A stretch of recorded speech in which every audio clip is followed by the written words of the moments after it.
বন্ধুরা আমরা এখন আসছি কোটালীপাড়ার সেই কলাবাড়ি ইউনিয়নের একটা জায়গায়। এখানে দাদা এটা কৃত্রিমভাবে মৌচাষ না? হ্যাঁ, কৃত্রিম উপায়ে মৌচাষের ফার্মে আপনারা দেখতে পাচ্ছেন যে এখানে কয়েকটি মৌমাছির যে বাক্স রয়েছে, এগুলোকে কি বলা হয় জানো? বাক্স জানি না যদিও। মৌমাছি বাক্স ন্যাচারালভাবে সেই মধু পোকা থেকে বাক্সের ভিতরে এক একটা রানী পোকা থাকে। ওই রানী পোকাকে কেন্দ্র করে এই যে আমরা যেটা বলি যে হানিকম, এটা হচ্ছে মৌচাক। হ্যাঁ, এটি চাক। হ্যাঁ, এটাই মৌচাক। দ্যাট মিনস এটা হচ্ছিল হানিকম।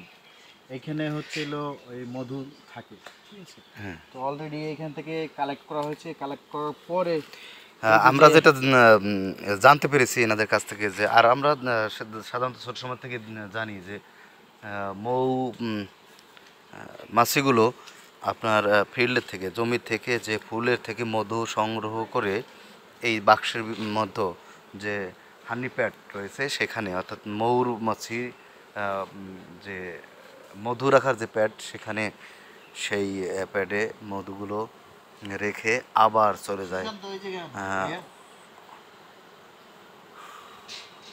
মধু সংগ্রহে। তো দেখতে পাচ্ছেন যে অনেক মৌমাছি এখানে রয়েছে। এটার থেকে মধু বের করা হয়েছে। এখানে অলমোস্ট 500 আছে, বক্স আছে, ঠিক আছে? 500? হ্যাঁ, 500 বক্স আছে এখানে। আর এটা সাধারণত যে জায়গায় স্থাপন করা হয়, যে আশেপাশে যে গাছপালার ফুল গাছ আছে, সেই ফুল গাছে, তারপরে যেমন এখন চাষ হচ্ছে বাঙ্গির চাষ হচ্ছে। হ্যাঁ, হ্যাঁ, যেটা আমরা জানতে পেরেছি যে এই এলাকা এখন বর্তমানে প্রচুর ফুল রয়েছে। হ্যাঁ, বাঙ্গি, বাঙ্গি ফুল, শশার ফুল এবং বিভিন্ন সবজির যে ফুলগুলো রয়েছে, সেই ফুলে মধু থাকে। সেই মধুগুলো এখানে সংগৃহীত হচ্ছে মধু পোকার মৌমাছির মাধ্যমে। দেখতে পাচ্ছেন। হ্যাঁ, আমরা এক এক করে একটু যারা এখানে মধু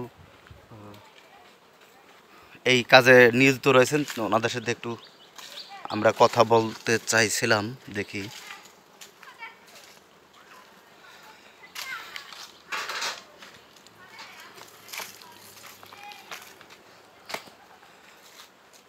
এখানে কত সংখ্যক বাক্স রয়েছে? 150। ও, 150।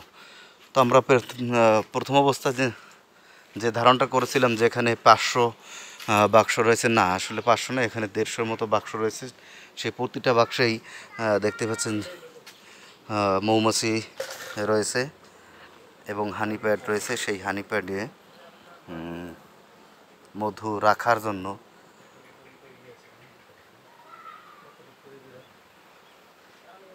এরা ছুটছে। যা হোক বন্ধুরা, ভালো থাকবেন, এবার রাখছি।